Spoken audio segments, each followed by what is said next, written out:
I was wondering what was hurting my ears before. It's Your earrings. earring. Pushing against the... You just put it on the table. You don't have a hole, right? Nah. Only because you got to look after it for like 2 weeks. You train too much, it'll just be dirty, get dirty and stuff like that. Infected, probably. Are you guys not allowed to have any accessories for your team? While we train? Yeah. No, definitely not. It'll be dangerous. Too dangerous. Even in the game, right? Yeah, people like rip your ears and stuff like that. Stuff that it's just too dangerous. It'd be funny if there was someone like those like big holes that they put in on their ears. Yeah, some players do like have that, but Just hook him, yeah, pull him back. Oof, no, stuff that. Ooh. Do not want that image. Welcome to the Den. Like always, I'm your host Masashi, and I am always here with one and only Jay. Why are you doing that? But That's my name. What's up, everyone? My name's Jay. I am Den in the Den. I almost forgot. But I did not forget. So I am Jay. What's up, everyone? Good to see you all again. We're back, and I'm back with that same beard, looking wild. sooner or later, he's gonna shave that beard. No. I'm keeping this for as long as I can. Who's gonna stop you from growing it out? Myself and my thoughts. And am I able to keep it? I'm gonna keep it. It's been like this for a couple of weeks, but no, not a week and a half. But Doesn't it irritate you? no. Well, like look wise, yeah. Like it looks a bit rough, No. and like I'm so used to shaving it every morning. But that's when we find out the real man inside me, the mentality, the beast inside me. Can I withstand this tough period, or can I not? Do you use a mechanical shave? Or, Nah, like a razor. Oh, so like hand raised. Yeah. Well, I don't really grow facial hair in the first place, so Oh, but you shave every day, don't you? yeah, shave every day. This is like this is like a week and like 2 days.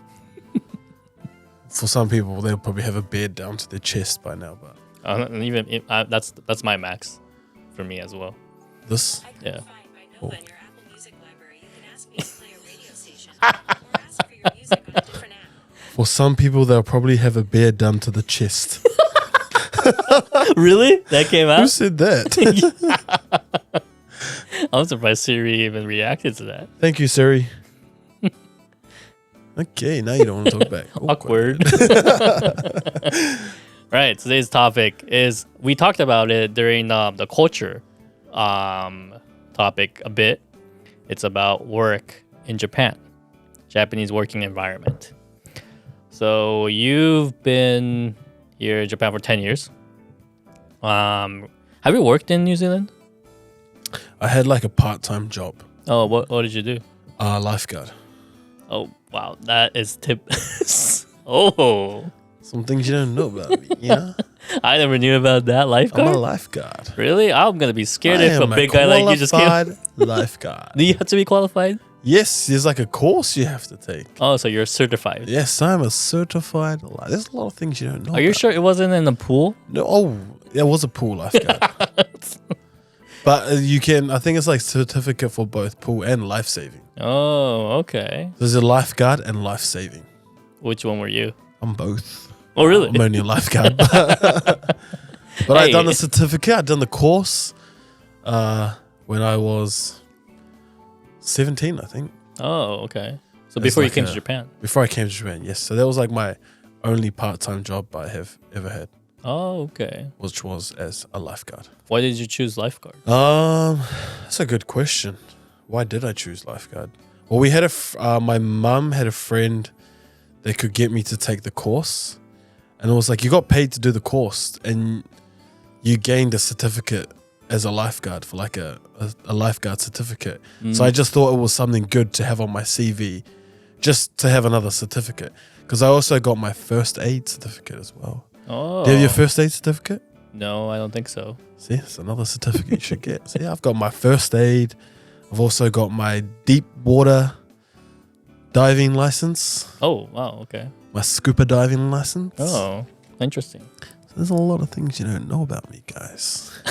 Why are you trying to sound sexy? Because I am. That sounds like you're trying No, to. but yeah, I done lifeguarding as the only part-time job I've had. Oh, okay. So before you came to Japan, that was the only job you actually did? Yeah, it was only like for like a year. Oh, that's not a long time. No, and I only worked on school holidays. So not many working hours. No, not really. How much did you get paid for being a lifeguard? At that time, I think it was like $18.20 an hour. Oh, not bad.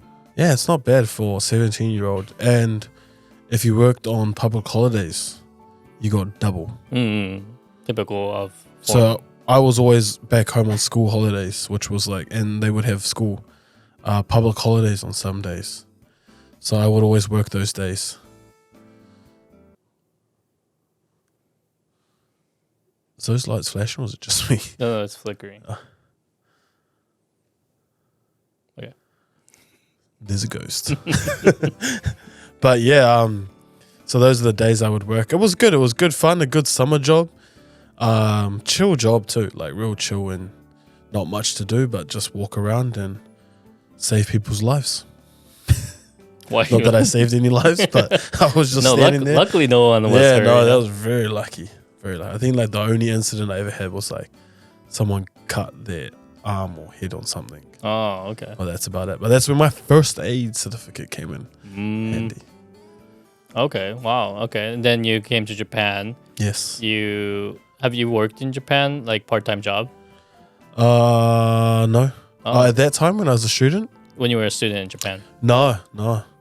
We weren't allowed to because I was on a student visa. Oh, okay. So, no, I did not work when I first came here as a student. Nothing. We got like an allowance anyway. So there was no need for us to work. And we lived out in the country. So there was nowhere to spend your money anyway. Okay. So And we got everything looked after, like in terms of living, food. Oh, okay. You were all of lived in that. a dormitory as well, right? No, we had like a little one-room apartment. Oh, okay. Like a real tiny one. But there was no need. We got food given to us from the school anyway, so it was fine. Okay. So everything was supported when you came as a student. Yes. So after that, you became a professional rugby player. Yes. You started. You worked and played rugby at the same time, Yes, right? yes. Even now, you do that same thing. Yes. So Actually, for my first year, now I was just fully rugby. Okay. With the current team, they just allowed me just to play rugby for like a full year. Oh. At that time, we were a lot higher in the grade, and we had a lot more support from the company team. But as the years went on, the company kind of withdrew their support, which meant that I either had to find a job or move to another team. And they kind of gave me a job anyway that helped me play rugby as well. So that was really helpful of the team. Okay. So now you work while you Yes. play. Yes. What do you do? So pretty much I work at a sports clinic where I just sit down on a chair and play on my phone. I believe you when you say that, actually. I work at a sports clinic and I kind of just help out around the place. Okay. There's not much for me to do, and I'm not really there for many hours a day. But for example, if people come there after they get surgery. A lot of athletes, so it's a sports clinic, how would you say specialty Specialist. clinic. So people that get injured, they come to the rehab part and rehab their muscles that they had surgery on.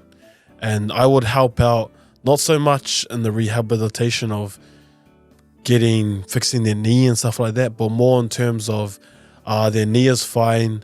Now they need to train their muscles again to go back to their sport, to play full again.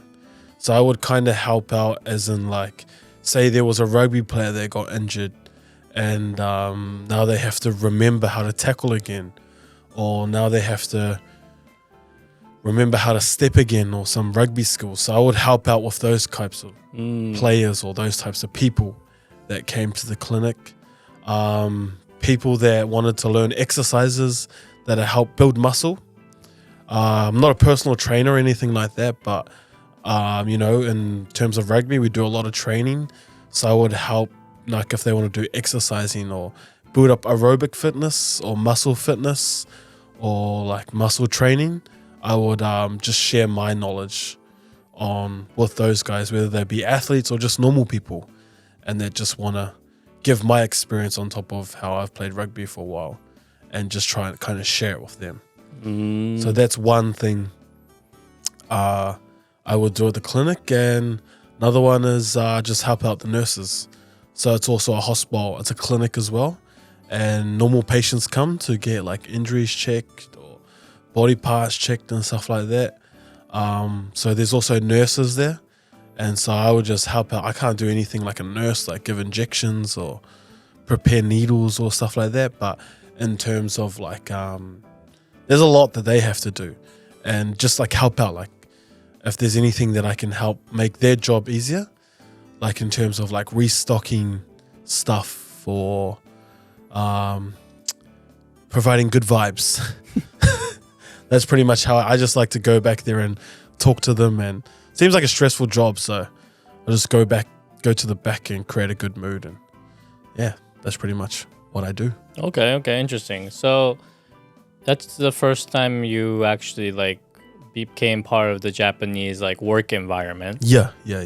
How was it, like any difficult? Was it tough when you first time work? Yeah, it was quite tough because Japanese work, or that environment, like Japanese people and work environment, they're really strict on routine, really strict on doing things this way at this time. It's got to be by the book, word by word, like rule by rule.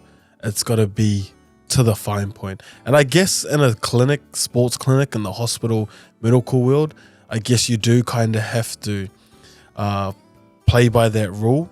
But me, I don't come from that world. I'm a rugby player. I'm a sports person, so I was a little bit relaxed in terms of those stuff.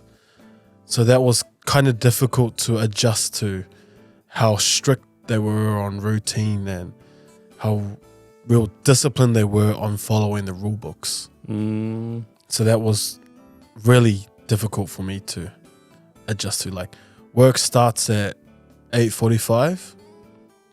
No, we have to be there by 8:45, and the work starts at 9. But like some people were there from like 7:30 in the morning. Oh wow. And I was like thinking, what are you doing for that 1 hour? And they're not doing anything, they're just walking around or sitting around or like preparing stuff for the day. And I'm like, if we don't have to be at 8:45, I'm not getting here till 8:44. Which is what I do still to this day. But I do understand like being early and on time is good. Like that's very important. Like following the rules in terms of being on time is very good. And being early, you're on time if you're early. And I definitely understand that. But an hour before, no, I'm not showing up that early. I'm still asleep by the time those guys are at work. Did you get any like like, so besides like working hours, was there anything like difficult to adjust to in the way like language wise and stuff like that? Yeah, definitely. It's medical industry, so there's a whole different dictionary on medical words and stuff like that. And I'm still trying to learn Japanese, let alone know about ACL injuries in Japanese word, or muscles and like muscle parts, body parts, all in Japanese. So every time they talk another language to me, even though it's Japanese, but it's like another type of Japanese language. So I'm trying to adjust to these words, and then especially when I'm training, like helping train someone, whether it be a tackle technique, a pass technique, or simple muscle exercise, when you teach that, you got to teach them in Japanese, and you've got to like speak about muscles and stuff like that. And not that I don't know that stuff, but it's still hard to try and explain in Japanese. And you have to be proper. you have to be exact with your words because it's an injury and it's very specific to what you have to speak. So trying to learn those words was very difficult at the start. But now I'm quite natural with it. Like I just teach it in my own way, and the people around me are really kind. So they kind of understand my situation and they kind of like my style. Like I bring like a foreign style to a Japanese work environment, and I think they're very open to it and they're very understanding. Okay, that's good. Which is very, very good, very nice of my workmates that I'm around. So that was the language is different, and also communicating with patients. Oh, Because you get a whole variety, you get a whole range of people. Like you'll get young kids up until old people, and like when they see me, they're probably like, "Whoa, what the heck is this guy doing in this industry? What the heck is this guy doing in this hospital?" Like there's not many big, dark, tall, handsome foreigners working around in the medical industry in Japan anyway. So they were probably a bit surprised to see me there and a bit hesitant to communicate with me. And because it's the medical industry, you have to be specific when you talk to them, right. especially about an injury or something like that. So trying to communicate with them. I would say I'm like a shy person when I meet new people. Like I don't really like to meet too many new people. For me to get to know them, it takes a while. Like I'm not going to be real open and comfortable from the start. But in that job, you have to kind of be accepting to meeting new people. And you're going to have to communicate with them regardless if it's day 1 or day 100. You have to be kind of open to that. So that will take some adjusting because you meet a whole lot of different patients every day. Different range of people, girls, boys, old, young, tall, short. So you kind of have to, I've kind of had to over the years get used to being more open to communicating to meeting new people. So that was a difficult challenge because not only are they kind of hesitant or afraid to meet me, I'm also hesitant or afraid to talk to them. Were there like hierarchy in your work environment? Yeah, there was, but they kind of allow me to follow by a different set of rules. Okay. I think my working situation is different to a lot of people. They understand that I'm actually there for rugby and I have to work there because if I don't work there, I'd get no visa. If I got no visa, I won't be playing rugby. So that work environment allows me to have a visa to play rugby, but I still have obligations to work at the clinic. And there is definitely a hierarchy. Like there's the inchon, which is like the chief of staff, or what we call it, the chief doctor, who's like the boss of the place. And then there's the boss of the nurses, boss of the rehab, boss of the x-ray area, the radioactive area, whatever it is. Radioactive. There's that section, and then there's the people underneath. But at the moment, I think I'm like one of the longest reigning staff there at the moment. Oh, okay. Probably does the least work, but I've been there the longest. So like I've seen and been there while people have come and gone. Like we're on to our second chief doctor. Oh. And we're on to like only me and one other nurse and the x-ray guy. We're the only 3 there that have been there from the start. Oh, okay. Everyone else has come and gone. Oh, wow. So I'm pretty much like a boss. I'm pretty much second chief doctor, I reckon. So there's the chief doctor, then there's me. No, but there is definitely there is a hierarchy system, but I don't think we abide by typical working environments here in Japan where there is a hierarchy. I think it's a lot more relaxed and friendly environment. And I think that's influenced by me being in there. Like, I'm real just chill, do my own thing, go off the flow. And I think it's kind of affected the other workers. And because there's even new people coming in, that's how they see me work. So that's like they kind of go with that. They still got the rules that they have to abide by, but it's not so much strict. And I think the new chief doctor, he's a young guy. Mm. And there's a lot of young staff now. So they introduced a new young style of work. There's still the hierarchy, but it's not as strict as what it might be in a corporate situation. And the other nurse lady, she's real chill too. She's quite a foreign influence lady. So she's real kickback on that hierarchy style type of working. But I do think the hierarchy style of work is present in Japan. Would it be in your style of work? Yeah, without a doubt. In the TV industry, there are many hierarchy is like everything kind of in that environment because So you follow it to the bone? I don't follow it to the bone. I don't, excuse my word, give a shit. Because like, you know, like the reason why I even like made my own company is because I didn't want to be part of it. Like yeah, I followed the rules, of course, because it's, you know, it's part of the Japanese culture. But like during my time when I was in a company, yeah, I was kind of strict on my juniors, people that were below me, but Strict as in hell. like I was kind of like, I was very emotional in a way. I didn't hit them or anything. I yelled at them, yes, but that's about it. Would that be their fault or your fault? Their fault. In my case, it would be their fault. But I'm the director, so I have to be responsible of their actions as well. So right now, I learned from my mistakes. So now, as a person who owns a company, I don't try to be as, you know, kind of like strict in a way.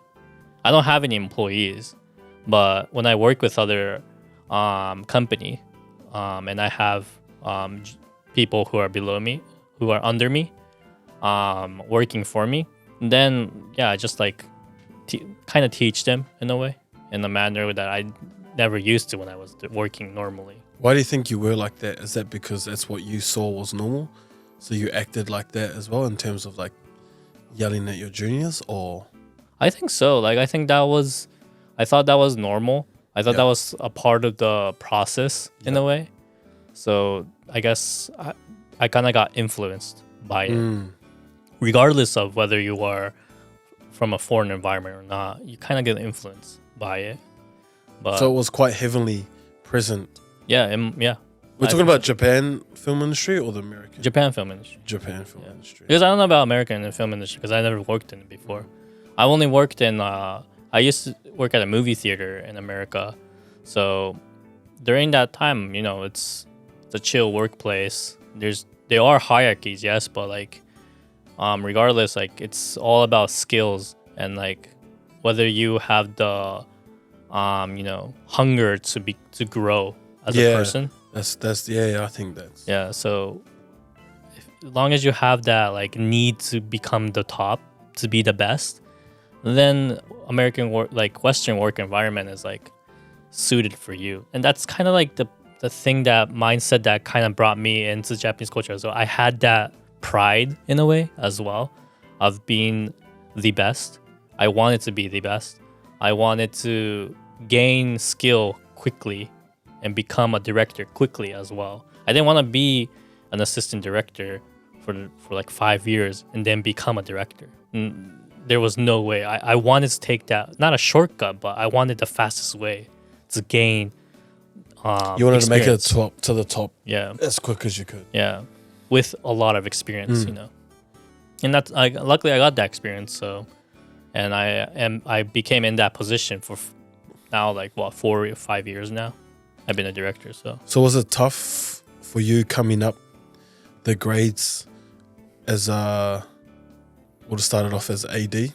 Yeah, it was tough. Very What were tough. some experiences that you had from like your director or your bosses? Some bad experiences that you had? Bad experience would be, so I had this I was part of this show. It was like a special show during Christmas that was going to be aired on Christmas. So we had a month. We didn't even have a month to film it, but we had like 3 weeks to get it ready to be on air on television. So we were in a separate team. I was with this one other director filming, and then we went to other locations. So I had for my first job, I had quite a lot of experience in a way, thankfully, during that short period. But it was during the time when still like overtime work was a normal thing. So we were late at night. I was like in my second day of not sleeping in. It was like a final day. Like it was the day before we had to air the show, and we had to fix a lot of things on it. It was like a 2-hour show, so we had to fix it. And then I kind of made a mistake of getting the material. The director was like angry at me for that. So that scared the crap out of me a lot. So that was a very eye-opening experience. Since that day, I decided not to make any mistakes in a way. So put fear Yeah. into you. So you're working with fear. Yeah, I was working with fear in a way. But I changed that fear into strength to motivate myself to like do better next time. So do you take a better responsibility for that? Do you think it helped in a good way or a bad way? I think it helped in a good way because I take a lot of responsibility to the job that I do. I don't make the same mistake twice. But do you think that can also work in a bad way though? It could make me want to not be in the work environment, to run away from it. But luckily, like what made me like stay was when I saw my name on a TV screen. That made me like, oh, I worked really hard for it. My name is on the TV. Like it's the first time I ever saw it, my name on TV. So that kind of made me like, it motivated me. Bit of pride in what happened. Yeah, like, oh, I made this show. I was part of it. That was something that to this day I still love about TV. Yeah, I think that's good for you, how you use that to motivate you to change. But I also think there's some people in Japan that take it really negative. Yeah. And they disappear. I think we talked about it before, like people just lock themselves in their rooms, distance themselves from society because it turned their back on them. So they turn their back on society in general. Yeah. And I think especially, I've never been a part of it, but I've only heard stories of it, of how like a lot of corporate world in Japan is like that, how like they just tear down their juniors and yell at them, maybe sometimes physical abuse, more mental abuse, I think. And it can either motivate some or it can break some. And I do think here in Japan, you do hear a lot of stories about just people being broken from those episodes of where they've had their bosses or their seniors yell at them. Like in my industry, like what I thought that I will never do to my junior is that make them go buy lunch just for me, like give him money. Like of course you'll give them your money and then have them go do your errands. But like I've seen like many directors do that. I had directors tell me to do that as well. So I kind of like made my own kind of like promise that I'll never do that to my junior. So I haven't done it. Like unless like they were willing, kind of, you know, like they said like, oh, I'm gonna go to the convenience store, do you want anything? And if they ask me that, if you could get me that, just use my money, like buy whatever you want, then I'll do that. But from me saying that, I'll never do that. If I wanted something, I'll just go get it myself. So that's something that like a lot of things that my seniors did to me, I don't really do it to my juniors. So do you ever have like despite against some of your Oh yeah, of seniors? course, yeah. Oh yeah, a lot. I wanted to kill some of the people. Oh. Like strong words, but like yeah, Names? No. I won't Can we give have names. Company names? Hey, come on. Let's go. I can help you. Well, yeah, there were many times that Yeah. I wanted to do like just like strangle these people, and there were times when I lost my temper, like many times. What do you think got you through those tough times, though? Apart from seeing you being motivated, like, was there a way that you outlet yourself, or something that helped you mentally refresh, or something like that? What did you do to use as an outlet to get that stress all out? That's a good question. Like for me, when I get frustrated with days and stuff like that, or like sport just doesn't go well, I literally just escape. Like I'll just escape to like nature or something like that. Or just where there's no signal, or just chill. Oh, detox yourself. Yeah, just detox myself from society. Mm. Sometimes like I detox myself in terms of like I'll just chill in my room, like just sit there and be lazy for a day. I can't be lazy for too long. That's why I know I can only do it for a day. But I think just shutting everything else, it can be a good thing, because like people might be worried, like if you shut off in a bad way. But I need to like just get away from everything and anyone. And that's how, like in terms of sport, I will just detox myself from everything. Like I'll just chill just chilling in my room's okay. Chilling in my room, watching TV, watching a movie, just putting my phone down, just not caring what time it is, what day it is, just shutting off, or heading to nature. I love going to like the beach or the river and just chilling, finding like my own secluded spot and just being one with nature. That's what I use as an outlet. And also talking to my mum, talking to my family, talking to my mum. That is very helpful, because I don't know why, but my mum always knows what to say. Like sometimes I was like, oh, I hate this guy, I want to punch this guy's face in. She might say, do it. But when she says that, then I don't want to do it. Like she just knows what to say. So finding that support base, or for me, was something very helpful. And escaping away, just shutting off. Those were my two outlets. What about you? Mine would be, I guess, like during that time I was video game. I just like shut myself away and just don't care. Like what you said, like, you know, put away your cell phone, not look at it, don't care about the time. I just like concentrate on it, like look at it and stuff, just play it all day. Just shut away myself from society in a way. But like you said, like, you know, I can only do it for so long. Yeah. So I do come back to reality, to like work again. So that's one way for me to like kind of like refresh myself. Another way that I usually do is like I just watch a bunch of like YouTube videos that time, just to study about like editing and stuff. That's what I did a lot. Yeah, that's good. That's good. That's to Actually, gain knowledge, to gain more skill. So that's what I did. So you just try improve your skill. Yeah. One way to work on not being down on skill is to improve it. And so, yeah, that's actually good, because now that we've started this podcast and stuff like that, like I don't really listen to music anymore. I listen to podcasting now. I love listening to, especially podcasts in New Zealand and Australia. I always listen, and they're quite long, so you can just chuck it in your pocket and just listen to what they have to say. You might only be listening to like half of it, but you're still like intaking knowledge, intaking stuff.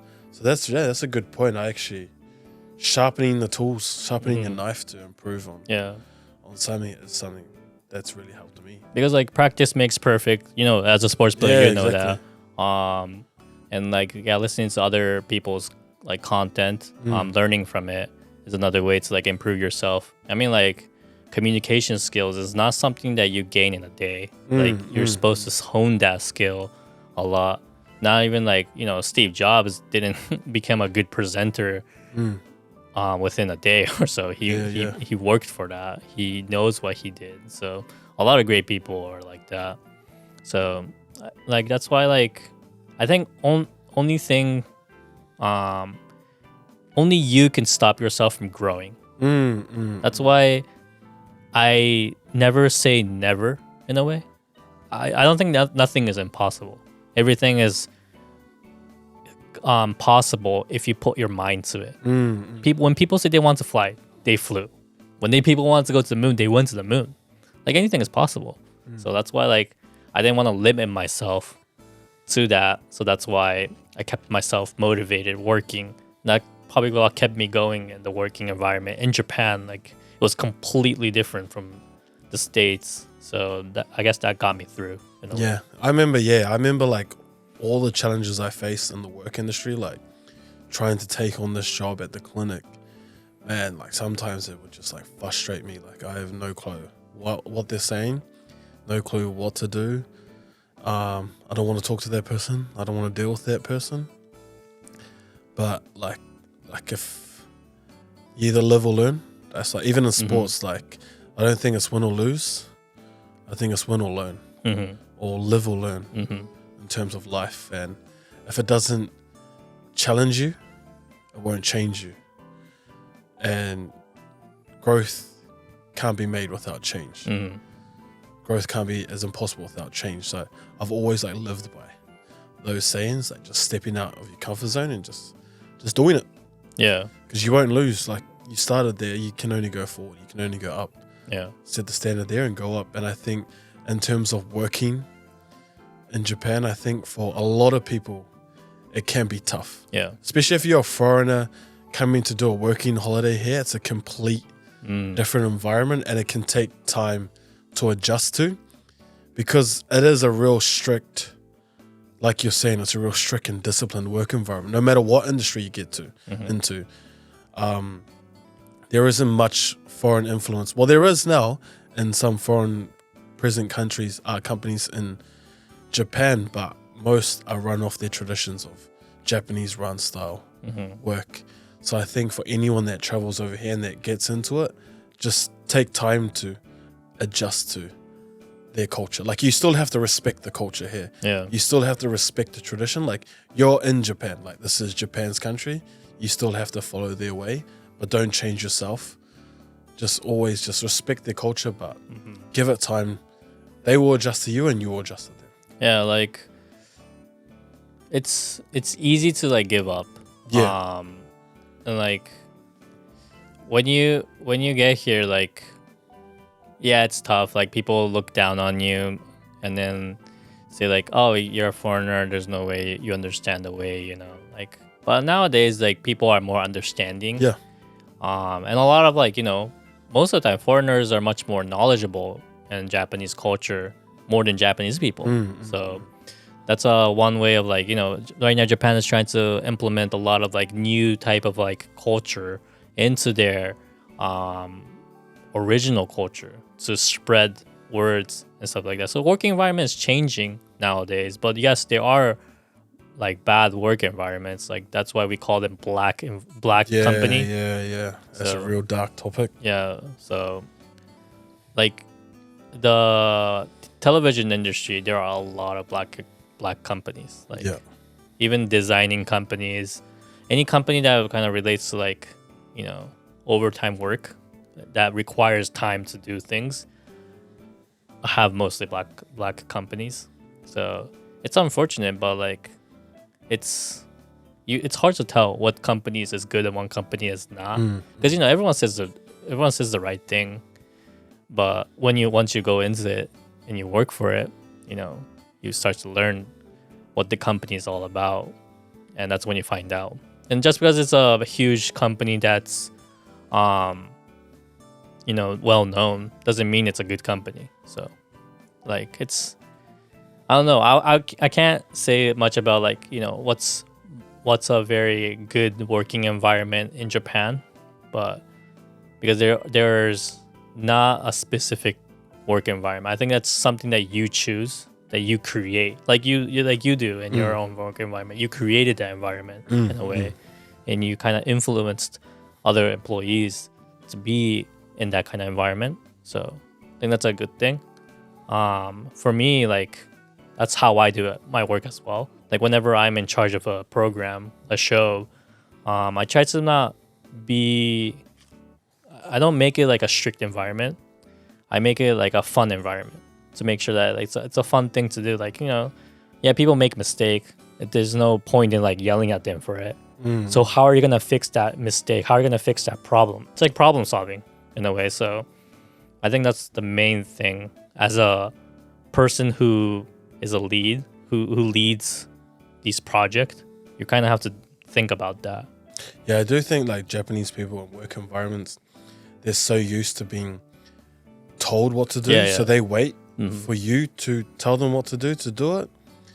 I do think taking initiative is something that can improve in the work environment in Japan, especially young people. They just wait to be told. Yeah.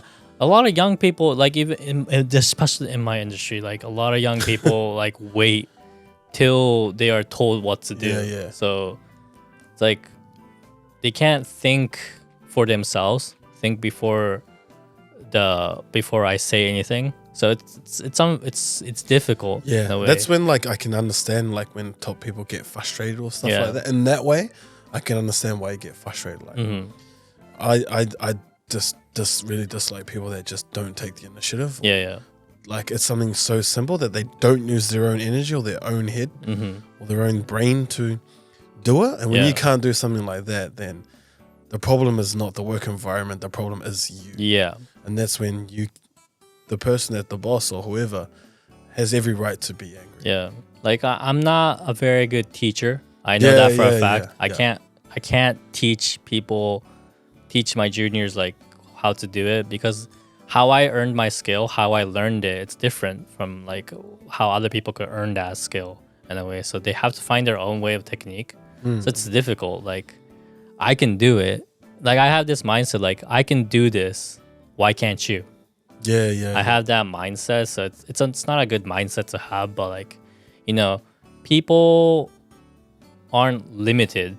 You only limit yourself. Yeah.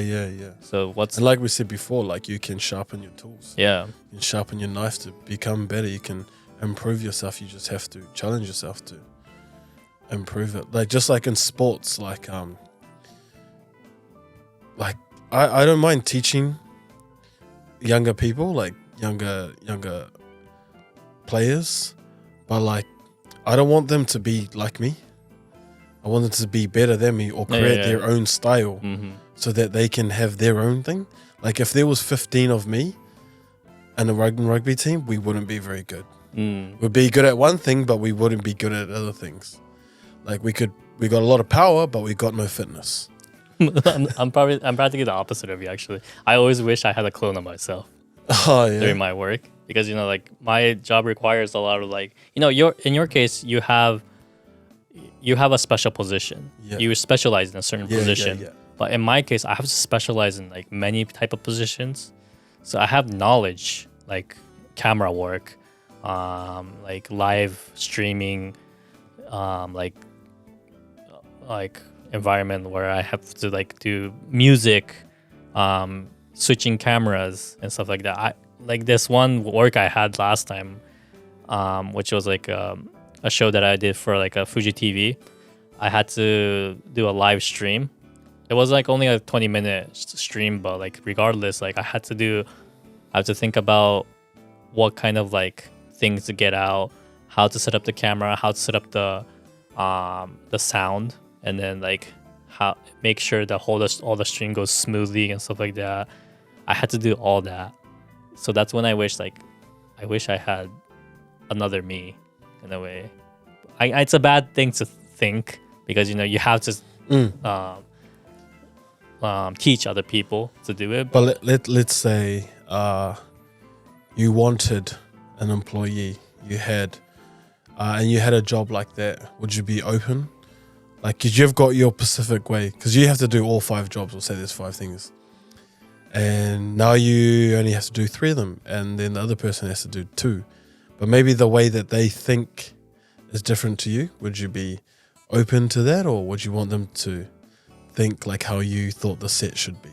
I would be open to that, actually, because like my way of doing it is my way, but I can't force another person to do it my way.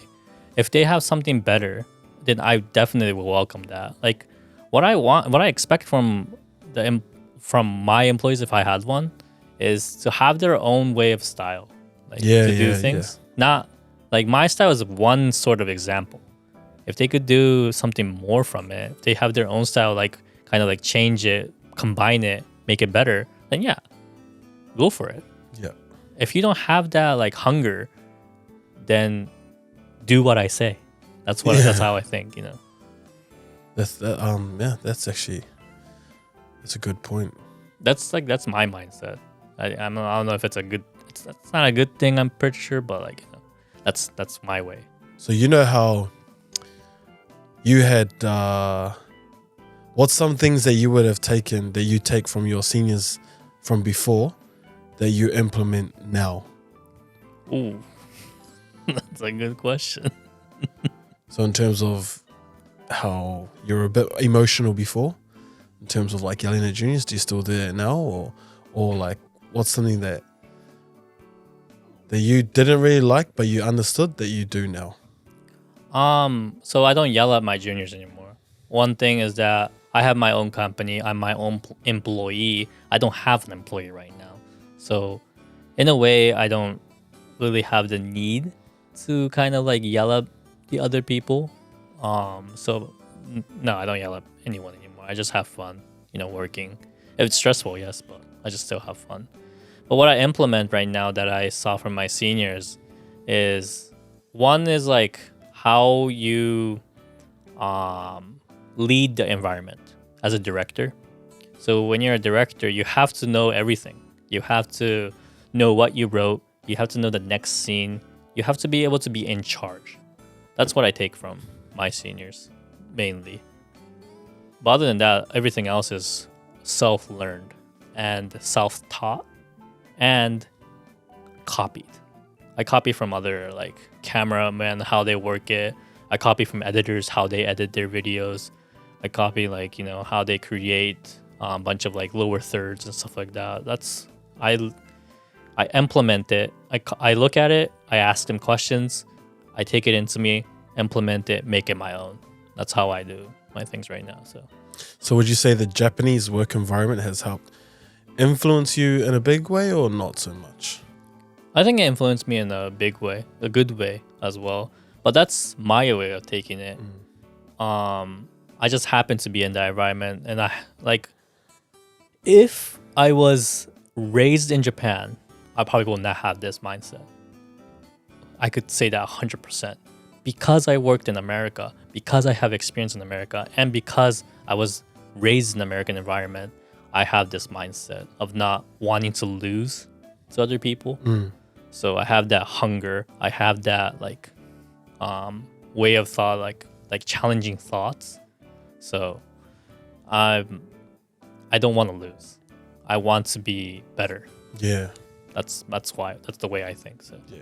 I think that's like in Japan, all work environments, like some have that mentality and then some just rely on the seniors just to do everything for them or wait for their action so that they can be moved. But I do definitely think a big influence of foreigners here in Japan have helped kind of change that mentality. So I do think it's on the better, I don't think Japan can never get rid of that black environment or that over time rule that they have. But I do think they can, over time, there's going to be better influences to help create better work environments, especially for young ones. And I do think younger ones, when a couple of years ago, they would have been exposed to it. And now that they've made it up the ladder, I do think they are changing that environment here in Japan slowly. yeah, Very slowly, but hey, it's better than no change. yeah, that's true. Like Japan is starting to change. Younger generations are starting to become more, wanting to change the environment. Yeah. There are people who actually make their own company and stuff just to change the environment in Japan. So that's one encouragement that I can get from these kind of younger generation are starting to do something about it at least. Yeah. Rather than taking it in accepting the society as it is. I mean Japan, they say they're 20 years late when it comes to certain like digital stuff, Yeah. like digitizing everything, they're 20 years late compared to other countries. Oh wow. So it just shows like even though if they work nonstop, they're still not the top. So they're still late in Yeah. some fields. I actually just like realized that like in my sport, I don't dislike our staff, but I do dislike some of their thinking that they have. And one thing that I realized at camp was that they're real big on quantity over quality. So they're like, if we do 20 trainings in 1 week, we'll become stronger. Not that we done that in 1 week, but like that's like what I felt like their thinking was. Like we, in the period of like 6 days, we had, I would say about 15 to 16 training sessions Oh wow, that's a lot. in the period of 6 days. Wow. And like maybe the first 6 were good quality, but then your body's getting tired, your mental's getting tired, everyone's just like over it. But we're still doing the other 6 or 10 more because they think like if we do this amount, we're gonna get stronger. But as we're doing more, our quality is getting lower. So are we really improving or are we not improving? Are we getting worse? And for myself personally, only because I felt like my body was falling apart, I was getting worse and worse as time was. I was still doing it because I felt like I had to, but I could feel that my quality of training was going down just because I was waking up in pain. Like my feet were killing me and it would take like half the day for my body to wake up. But by that time, there's only 1 training left. And I just missed out on 2 sessions before that. So I do think here in Japan, especially the work environment, especially like how we're talking about overtime, and just they might have like days off, but they don't use it because they can't. They feel like they can't. But I always think like, they always think quantity over quality. Yeah. Like, When I really think it's like you have to have good quality. yeah, it's true. Like, you know, in my case, like in my industry, it's like thinking about your budget, like within a budget. Like, yeah, I could edit a video, work my ass off for it, and then make it like the best quality, and I still only get paid like what? Like what if the quality itself is like, you know, like $100,000 worth of quality, I only get paid like $1,000 for it, you know, just for that one thing, regardless of how hard I work. That's the reality of it. So that's why, like, you know, it's not a bad thing, but it's a waste of time. You know, like there are certain times when you have to like kind of take a break, kind of take it easy in a way. Working hard is a good thing, but overworking that's a different story. Yeah. So it's, I guess, like that's some things that in Japanese like culture that kind of needs to change in a way. Especially in the working environment, especially in like sporting world as well, like where nothing is like correct. You guys have like multiple ways of like training, and nothing is one true way of working. So. Don't get me started. Like, yeah, we're getting deep here.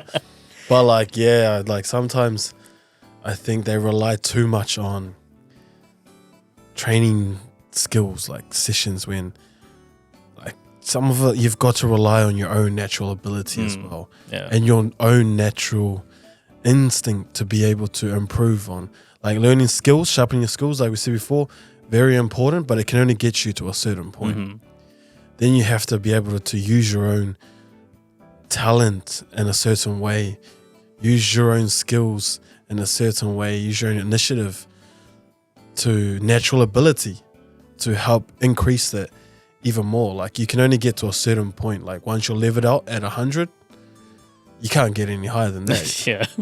Like you can do 100 more trainings, but just like on PlayStation games or video games, once you level out 100, you're done. You finish that level 100, you finish. You can't go anymore. But because there's so many things you can and so many techniques where you think you can improve yourself on, you just force yourself. But there's been a time where you have to rely on your own natural ability, your own natural instinct to help. That's the only thing that will help continue to improve.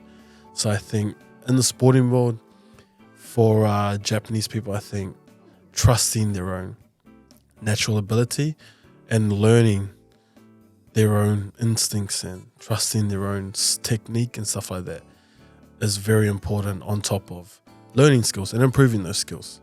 Yeah, I think that's why, like, seeing like a lot of like Japanese sports players that goes abroad to play, and then they improve on they themselves improve like that. massively. Yeah, I think they Stepping out of a different environment and stuff find like that. their own way. Yeah. So I think that's like a one way. Like, if you're working in Japan, like Japanese people don't go out into the world that much. Not a lot of Japanese people are, they have that kind of like hunger to go out, the need in a way. But like with those who go out into the world to work in a different environment, to force themselves to work in a different environment, they change. They see Japan in a different way, like different perspective in a way. So I think like this is one way of thinking. One improvement maybe Japan could have is like, it needs to be more globalized, I guess. Open-minded. Yeah, open-minded.